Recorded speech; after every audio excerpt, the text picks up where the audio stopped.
guys, welcome back to my channel. So today I'm going to be doing a video that's a little bit different from my channel, something I haven't done before, but I got this idea from a booktuber actually. Her name was Murphy Napier, I think is how you pronounce her name. I'm not 100% certain, but I will put her link to her video down below. I want to give credit where credit is due because she's the one that thought of this video, but I thought it was such a good idea because in the makeup community, all of us girls have things that kind of frustrate us about the makeup world, frustrate us about makeup companies, things that we wish they would do differently, and I thought this would be a good place to kind of put all of those thoughts together into one video and talk about things that frustrate us about the beauty world and the makeup world. So in her video, basically what she did is she went on Instagram and she had her subscribers finish the sentence, and it was, authors, I wish that you would stop ... And so I thought, you know what? I'm gonna do makeup companies, I wish you would stop ... And I had you guys on Instagram finish the sentence for me. So I'm gonna go ahead and read those and kind of like react to your guys' thoughts on this and see if we agree or maybe we'll disagree, who knows. But I thought it'd be fun to do like a reaction type video. I've never done a reaction video before, but I thought this would be fun because we can just consolidate all of our thoughts, and then maybe a makeup company will watch this and they'll be like, you know what? They're right. Like, we need to change this. So that's what we're gonna do today. So let's go ahead and open them up. I did screenshots of all of the things that you guys said. So the first one that comes up is actually one that was really popular, and I noticed that it kept coming up. I tried not to look at these in advance. I was just trying to take screenshots without like reading these because I wanted to react like live, if you know what I mean. But I did notice this one kind of come up a lot, and it is, makeup companies, I wish that you would stop testing on animals. And this one is obviously something that I believe in. I stopped using makeup brands that test on animals, and I think that this is getting a lot more popular. I think a lot of people are kind of going that route. I know CoverGirl recently changed to a cruelty-free company. Dove also did as well, which is amazing. But I really want to push some of those bigger companies to go cruelty-free, so this is a big one, and I think we can all agree with this one. Makeup companies, I wish you would stop creating the same lip colors.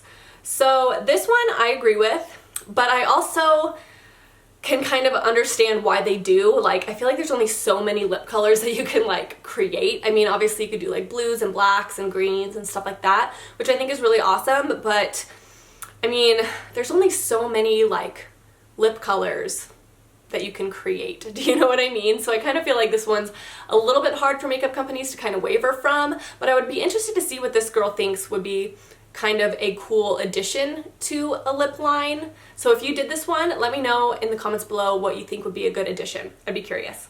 Makeup companies, I wish you would stop coming out with a new collection every 5 minutes.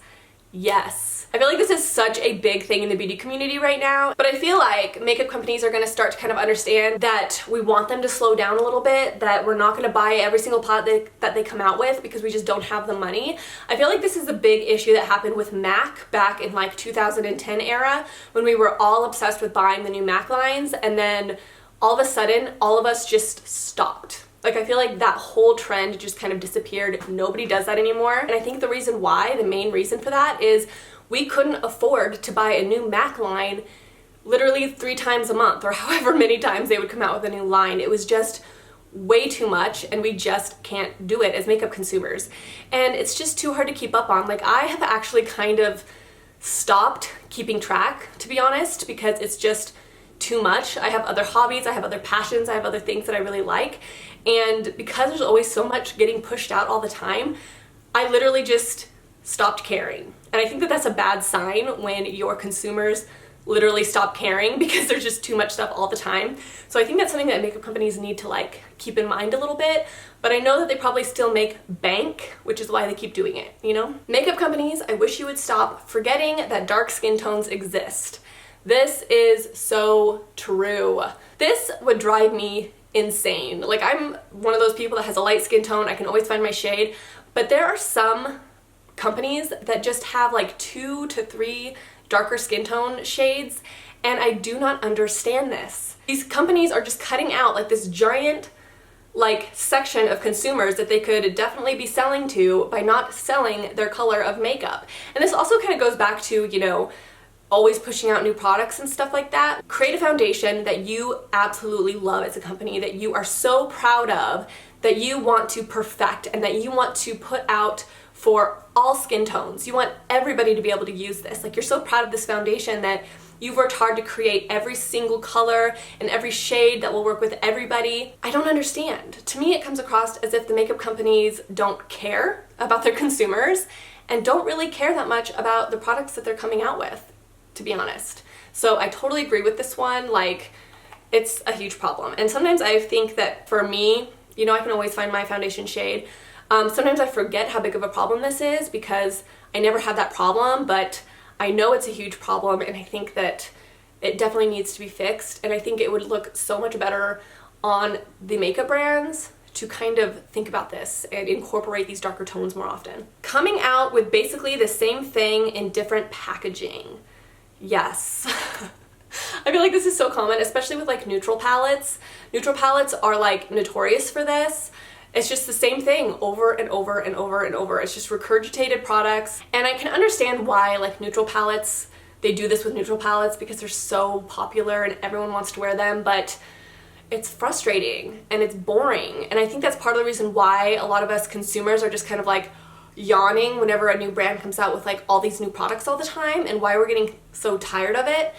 It's because we do feel like they're all the same. There's nothing like spectacular about it. Like, what makes this different? What makes this special? Makeup companies, I wish you would stop overpricing.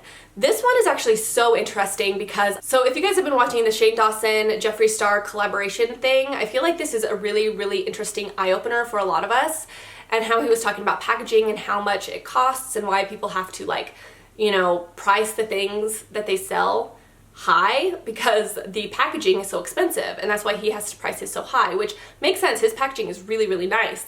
But he talked about how some of these companies are jacking up their prices where they don't even need to because their packaging is not that great. It's not that expensive. So they're making so much freaking money because we're suckers and we'll just buy anything. But they really don't have to jack up their prices that high because the cost to make the products isn't even that high. And I think that this is a huge eye-opener for us. And I've started to look at my other palettes, you know, like the ones in like the cardboard boxes that aren't even like that nice. Kind of like, man, how much did I pay for this? Was that really worth the money? And it really makes you think about what you're buying and whether or not it's actually worth the price that they set it at. So I totally understand this. I actually got a product from a huge brand, I would say a couple of years ago, and it's a very expensive brand, very like popular in Sephora, and the packaging to this product, it felt like a Dollar Tree compact. It was like that cheap plastic that you feel like it's just gonna break if you open it too many times, and they were charging a ridiculous amount of money for this product, and I'm like, that was like the first time that I was ever just kind of like, man, like, I'd be really curious to like jump into the makeup industry and like see how much money it costs to make this stuff and how much they're charging for it, because I do agree. I think that overpricing is a huge issue, especially in brands that are in Sephora. Like, I don't even think some of the brands use that high quality of ingredients, but they're still charging a crap ton because they can, because it's their name brand, if you know what I mean. Makeup companies, I wish you would stop putting fragrance in everything. This is actually really interesting because I'm one of those people that loves fragrance. Like, I love things that smell really good, and if something smells really good, I'm more apt to buy it. But I can totally understand this because my daughter actually used to be really, really sensitive to fragrance, and I used to have to buy things that were unscented and things like that, and I know that she's not the only person that like struggled with that.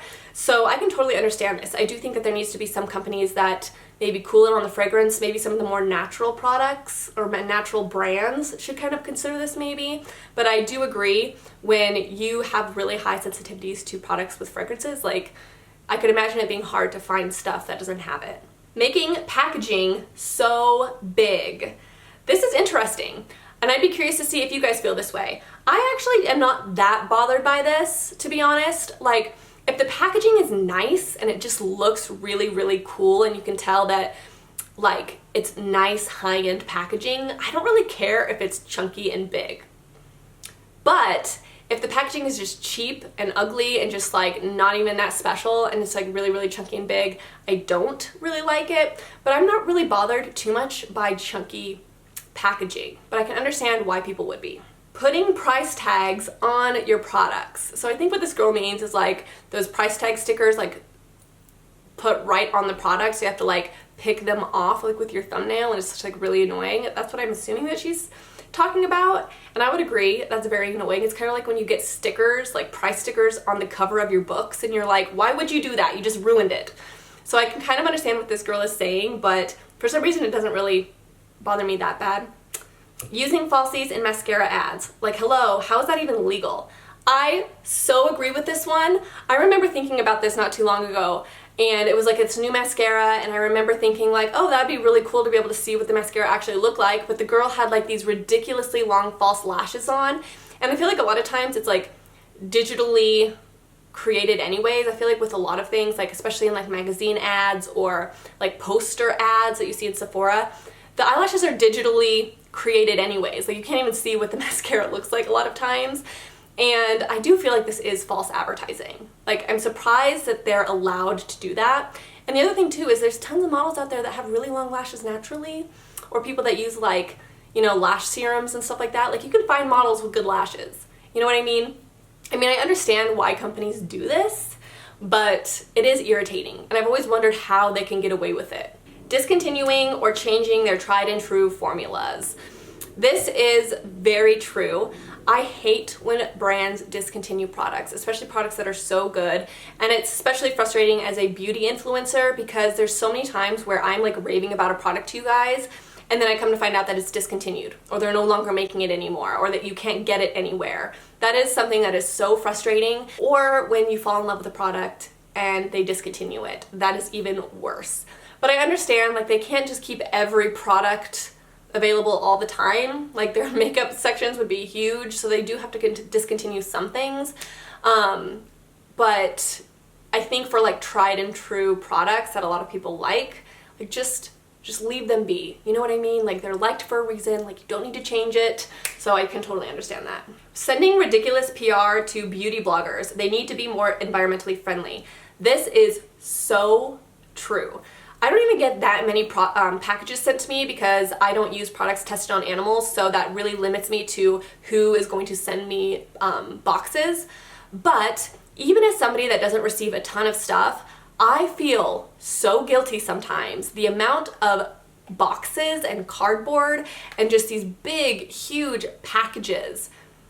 I feel so guilty. Like, there's so much garbage that I'm throwing out or putting in the recycling, and it's just, they're huge, thick boxes, and half the time, like, I think they're really cool, but they usually just get thrown into my garage. I'm not going to keep them around, you know what I mean? So I can totally understand this. I think that they could tone it down a little bit, because usually all I care about really is the makeup inside. Like, I just want to try the makeup.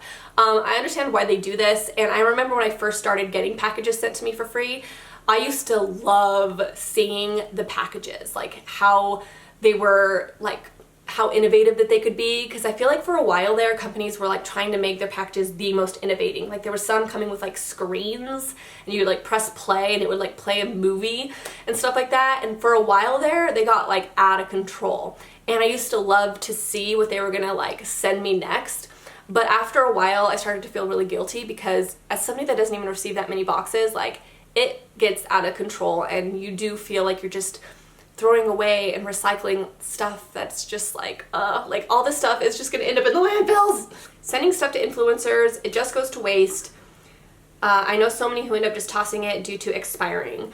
This I can understand, especially the influencers that get so much stuff sent for free, like ridiculous amounts of stuff. I feel like they could be a little bit better at kind of spreading the love a little bit. I think that there's a lot of influencers out there. There's a lot of people that could definitely benefit from some free products to review and stuff like that. There's a lot of influencers, and I think that they could be a little bit more choosy on who they're sending stuff to so their products don't go to waste as easily. Because I do know there's probably some influencers out there that are just so bombarded with new stuff that they can't even like begin to review it all. It's not necessarily about how much stuff they send. I think it's more about who they're sending it to more than anything. Naming some of your products such vulgar names. I think it's so degrading to women. This one's interesting. I actually never really cared that much about like the names of the eyeshadows. One thing I can say is I'm not like a swearer or a cusser. Like, I don't say like cuss words. That's just not really my vocabulary. So like if there's a eyeshadow that is like a bad word. I feel weird saying it because it just sounds weird coming out of my mouth. So I can understand that, but for the most part, like, I don't really care that much about names. It's never really bothered me that much, but I can see why this could bother some people. I think it'd be so fun to name eyeshadows though. Like, that's my dream, is to like name eyeshadows. Lipsticks with shade stickers that don't match. This is so irritating when you're trying to buy lipsticks and you can't see what the actual lipstick looks like, and then it's covered in plastic so you can't even open it to see what it looks like. This is so frustrating. I feel like if you're gonna be sold in the drugstore and there's not like a tester tube there so you can actually see what the color is, you need to have some sort of like clear packaging or something so we can actually see what the lipstick looks like, because that's why people are trying to open up these lipsticks in stores so much, is so they can actually see what the lipsticks look like. So I can totally understand that. That is irritating, and I feel like it's a really bad way to sell lipstick. Makeup setting misters that are like fire hydrants. This is so true. I feel like this is one of those things that just confuses me. Like, if you're a makeup brand, wouldn't you want to like find the absolute best mister you possibly could? You know what I mean? Like, testing out all different types of misters, find the best, most misty one. I've gotten some that are so like drippy, like they have like these huge like drips that hit my face. I've gotten to the point where I just keep my favorite misters, like keep my favorite bottles. I usually keep the Urban Decay All-Nighter sprays, and if I want to try a new makeup setting spray, I just pour it into my Urban Decay All-Nighter spray bottles because I love the spray on those, and it's just the easiest way to do it because you always know you're going to get a good mister. Makeup companies, I wish you would stop only showing young models. Mature women wear makeup too. This is so true. I think I tweeted this a few years ago, actually. This was something that I was really like having a moment over, you know? And I was like, why don't they ever use mature models in makeup advertisements? You see it super, super rarely, but usually it's like older women that still look like they're like 20, so you're not getting that full effect of like mature skin, wrinkles and all. Like, I'm waiting for the day that a makeup company starts advertising with like 60-year-old women, because that's a huge chunk of their consumers that buy makeup. And I've had so many older women come up to me and say, I don't know what to buy. Like, I don't know how to apply my makeup with mature skin. And they always ask me for advice. And if a makeup brand really created a line focusing just on older women and advertised with these older women, use them in their commercials, and created a full-blown line of makeup specifically for mature skin, think about how good that would do. And I'm surprised that they haven't done this yet. And there's so many beautiful older models out there, and I am surprised that this hasn't been done yet, to be honest. Alright you guys, so that is pretty much it. I hope you guys enjoyed this video. I thought it was really, really fun to react to, really fun to kind of discuss and talk about. Let me know in the comments below if there's any that you guys think, maybe if you don't follow me on Instagram or whatever, if you want to add them to the comments below, I would love to read them. One of my biggest pet peeves that I wish makeup companies would stop doing is leaving black eyeshadows out of neutral palettes. This is something that I just recently noticed. I was packing for a trip to Disneyland and I wanted one of my neutral palettes that had like a matte black in it because I like to use my matte black as eyeliner, and I feel like matte black or even shimmery black, I don't care, just a black is so good for like smoking out a neutral eye look. It's really good for eyeliner. Like, there's so many things to use black eyeshadow for, and every single one of my neutral palettes did not have a black in it. None of them had a black in it, and I was getting so irritated because I just wanted to pack one palette and I couldn't because none of them had black in it. So I had to pack two separate palettes to go to Disneyland because I needed one that had a black in it, and I was just like maybe I should just like buy a separate matte black eyeshadow. Let me know what your guys' favorite black eyeshadow is in the comments down below. Makeup companies, I wish that you would stop creating foundations without a pump. Why are they still doing this? I don't understand it. Like, at least, like, there's so many ways that you could package foundations, I feel like, and I don't understand why foundations are still packaged in a little bottle with a cap where you have to like go like this to get it out. Like, that's so outdated. Why are they still doing that? I just don't understand. So that is it, guys. I hope you enjoyed this video. Let me know if you want me to do another one of these, and if so, tell me a sentence that I could do that you guys could finish, and we can do another one of these in the future. I was thinking of maybe doing beauty influencers, I wish you would stop ... I think that would be really interesting, and we could spill some tea. But anyways, that is it, guys. I will talk to you guys in my next video. Thank you for watching, and I will talk to you guys soon. Bye!